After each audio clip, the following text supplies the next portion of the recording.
দর্শক, ছোটবেলার কথা মনে আছে আপনার? আপনি স্কুল থেকে ফিরছেন, হঠাৎ ঝুম বৃষ্টি, কাঁধের ব্যাগটা আপনি নিরাপদে সরিয়ে রাখলেন, একটা বল নিয়ে নেমে পড়লেন মাঠে। খুব মজা, তাই না? ঠিক তার বিপরীতে পরিপূর্ণ সিনারিও চেঞ্জ। জায়গাটা হচ্ছে ইউক্রেন, রাশিয়া। কি হচ্ছে সেখানে? সেখানে বলের বদলে সেই রোদটা ঠিকই আছে, কাদা পানি ঠিক আছে, কিন্তু বলের জায়গায় বোমা, ক্ষেপণাস্ত্র, আগুন, গুলি। আর ধোঁয়ার মধ্যে সেই ইউক্রেনের ডনেটস্ক প্রভোতভস্কের আকাশ মাটিতে চলছে, সব জায়গায় যুদ্ধ লড়াই। এজন্য লড়াই না, আপনাকে প্রথমে দেখলে মনে হবে যে এটা আপনি ভিডিও গেম খেলছেন, লুকিয়ে আছে একদল, আরেকজন খুঁজে তাকে মারছে। কিন্তু না, বাস্তবতা অনেক কঠিন, অনেক ক্রূর। এখানে প্রতিনিয়ত গুলির শব্দে কান ঝালাপালা হয়ে যায়। আর এই জায়গাটায় যুদ্ধের নতুন রূপ নিয়েছে বিদেশি যোদ্ধারা, যেখানে রণক্ষেত্রে ধোঁয়া কখনোই থামছে না। সেখানে প্রতিটি দিন যেন যুদ্ধের একটি নতুন চ্যাপ্টার হিসাবে খোলা হচ্ছে। দূর থেকে আসে বোমার বিস্ফোরণ, কাছ থেকে শোনা যায় সেনাদের কমান্ড, আর আকাশে চোখ রাখলেই দেখা যাবে হেলিকপ্টারের গুঞ্জন। কিন্তু এই সংঘাত শুধু স্থানীয় না, এটি এখন আন্তর্জাতিক পর্যায়ে চলে গেছে। এখানে যুদ্ধের রেখা অতিক্রম করেছে সীমান্ত, ভাষা এবং জাতিকে।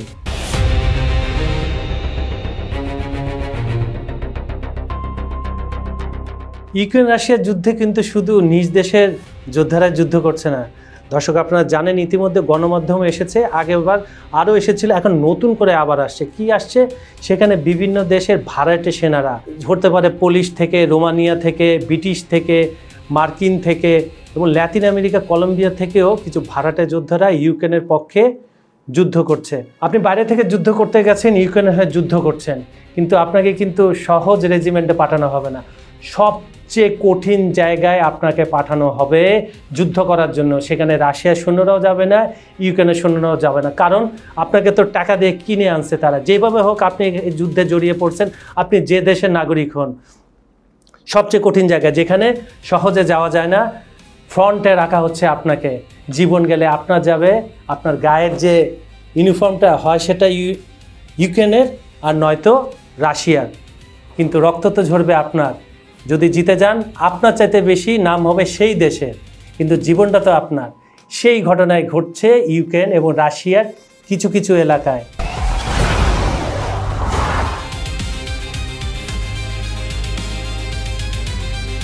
খবর সংযোগের বিশ্লেষণমূলক অনুষ্ঠানে আজ আমরা বিদেশি যোদ্ধাদের ইউক্রেনের হয়ে যুদ্ধে অংশ নেওয়া, পক্ষান্তরে রাশিয়ার হয়েও তারা যুদ্ধ করছে, এসব বিষয়ে খুঁটিনাটি কিছুটা আলোচনা করব। আপনারা সঙ্গে থাকবেন। চলুন তাহলে শুনে আসা যাক।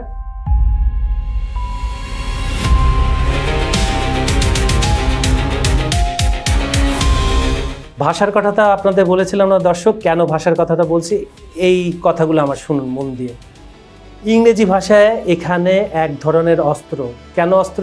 ইউক্রেনীয় সৈন্যদের জন্য এটা শুধু কমান্ড বুঝতে নয়, ন্যাটো প্রশিক্ষক ও সহযোগিতার সঙ্গে সমন্বয় করার একমাত্র মাধ্যম। কিন্তু আমরা ভালো করে জানি ইউক্রেন রাশিয়ার ভাষা এক, কিন্তু তারা ইংরেজিটা খুব একটা পারদর্শী না, কমিউনিকেট করতে খুব সমস্যা হচ্ছে।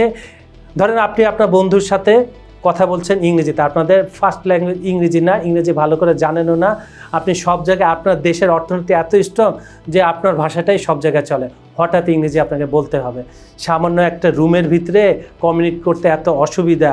আর আপনি তবে চিন্তা করেন তো, যুদ্ধক্ষেত্রে আপনার কমান্ডিং অফিসার এক ধরনের অর্ডার দিচ্ছে, আপনি চালাচ্ছেন আরেক দিকে গুলি, তাহলে হবেটা কি? নিজেদের সৈন্যের মধ্যে গুলিটা লাগবে। এই ভাষাগত সমস্যা এখানে দেখা দিচ্ছে। আর এখানে ইউনিটগুলোকে কেবলই অস্ত্র বা প্রযুক্তি পরিচালনা করতে হয় না, বরং ন্যাটোর প্রশিক্ষক এবং সহযোগী বাহিনীর সঙ্গে সমন্বয় করতে হয়, ইংরেজি জানতে হয়, যে ভাষাটা আমি আপনাদেরকে এইমাত্র বুঝালাম।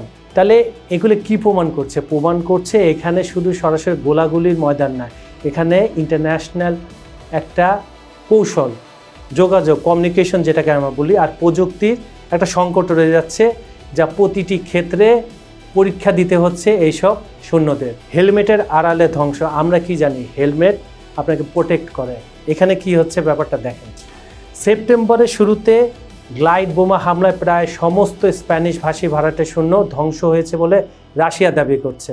আবার অক্টোবরের শুরুতে একই হুমকি কলম্বিয়ান যোদ্ধাদের, যে যোদ্ধাদের কথা বলেছিলাম, ভাড়াটিয়া যারা আসছে, যাদেরকে বাউন্টি হান্টার অনেক জায়গায় বলে থাকে, তাদের প্রতিটি পদক্ষেপ, প্রতিটি গোলা যুদ্ধের কঠোর বাস্তবতা স্পষ্ট করছে দিন দিন। কি হয়, আপনি যদি অনেক দিন না খেয়ে থাকেন, আপনার ভেতরে কঙ্কালগুলো বের হয়ে আসে। ঠিক রাশিয়া ইউক্রেনের যুদ্ধ একই অবস্থা। যত দিন যাচ্ছে কঙ্কাল মানে আসল বিকৃত রূপ, আসল কিন্তু বিকৃত রূপ সামনে এসে পড়ছে।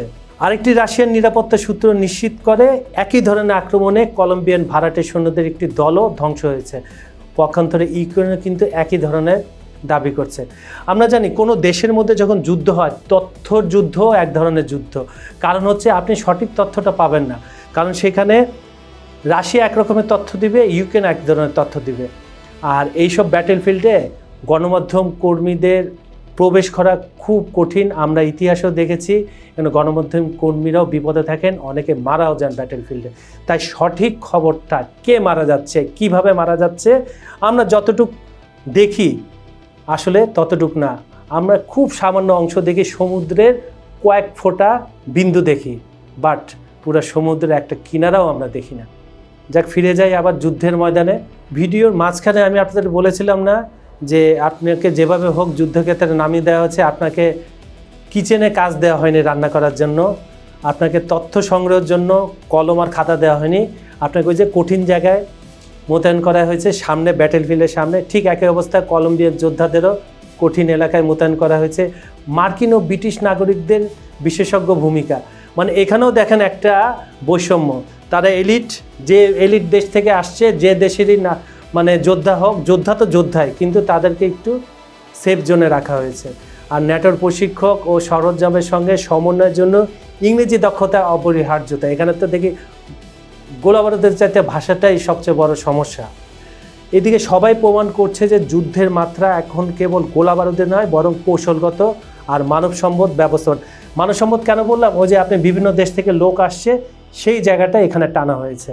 আর গ্লাইড বোমা হামলায় ভাড়াটে সৈন্যদের ধ্বংস হওয়া এবং প্রতিটি পদক্ষেপের জন্য অত্যাধুনিক কৌশল প্রয়োজন। যুদ্ধের বাস্তবতা আর বিপজ্জনক আরও স্পষ্ট করছে। এই সংঘাতের মধ্যে দিয়ে বোঝা যায় আধুনিক যুদ্ধের প্রকৃতি বহুমাত্রিকতা, যাকে আমরা বলি ডাইমেনশন ভেরিয়েশন। কিভাবে একটা ঘটনা ঘটে, চারদিকে ছড়িয়ে পড়ে, চার দিক থেকে বিশ্লেষণ করা হয়। আর এটি কেবল সৈন্য সংখ্যা বা অস্ত্রের প্রভাব নয়, এটি আন্তর্জাতিক সহমর্মিতা, প্রযুক্তিগত দক্ষতা, সাহসের কথা আসছে, সমন্বয়ের পরীক্ষা দেওয়ার জায়গা। এই যুদ্ধক্ষেত্র সেই চূড়ান্ত দৃষ্টান্ত যেখানে প্রতিটি পদক্ষেপ, আমরা হিস্টোরি পড়ি না, পুরাতন হিস্টোরি 50 বছর, 100 বছর, 200 বছর আগের যে বইগুলা একদম ধুলোতে মিশে যায়, লাইব্রেরি থেকে বের করি, ফু দিয়ে পরিষ্কার করি, তারপরে পাতা উল্টাতে থাকি। এই যুদ্ধের পাতাও একদিন নিউ জেনারেশন খুলবে এবং তার আশ্চর্য হবে যে কিভাবে যুদ্ধগুলো হয়েছিল। তাই এই পুরো বিষয়টি নিয়ে আমি যদি ইতি টানি, দর্শকরা মনোযোগ দিয়ে শুনবেন। তাই সর্বশেষে বলা যায় এটা যুদ্ধ, এই যুদ্ধটা কেবল আঞ্চলিক নয়, আবার বলছে আঞ্চলিক নয়, এটা ইন্টারন্যাশনাল, এটা স্বেচ্ছাসেবক, একটা কৌশল, একটা জটিল মেলবন্ধন, সামরিক ইতিহাসে এক নতুন অধ্যায়, যা বারবার ভবিষ্যতে আপনাকে আমাকে, আমরা যদি জীবিত নাও থাকি, আমাদের পরের প্রজন্মকে মনে করিয়ে দেবে। তাই যুদ্ধ কখনোই শান্তি বয়ে আনতে পারে না। সুপ্রিয় দর্শক, খবর সংযোগের বিশ্লেষণমূলক অনুষ্ঠান যে আমরা করছি আপনাদের কেমন লাগছে আমাদেরকে জানান। আপনারা জানাচ্ছেন, এটা বেশি মাত্রায় জানান, তাহলে আমরা আপনাদের মতামত নিয়ে আপনারা যা যা দেখতে চান, যেভাবে দেখতে চান, যতক্ষণ দেখতে চান, আমরা সেভাবে প্রোগ্রামগুলো অনুষ্ঠান করব। কারণ দিন শেষে তো আমাদের কাজ রোবটদের নিয়ে না, রোবটদের নিয়ে কাজ হচ্ছে ইলন মাস্কের। আমাদের কাজ আপনাদের নিয়ে, মানুষদের নিয়ে। আপনাদের চয়েসই হবে আমাদের সামনের পথ চলার শক্তি। আজ এখানে বিদায় নিচ্ছি। আর আমাদের ভিডিওগুলো লাইক, কমেন্ট, শেয়ার করবেন। আমাদের চ্যানেলটি সাবস্ক্রাইব করে রাখুন। আমি কাজল হায়দার এতক্ষণ আপনাদের সঙ্গে ছিলাম। আগামীকাল আবার দেখা হবে। আশা করছি আপনাদের কোনো পাঠানো কমেন্ট থেকে আমি সেই টপিকটা বাছাই করব। ধন্যবাদ সবাইকে।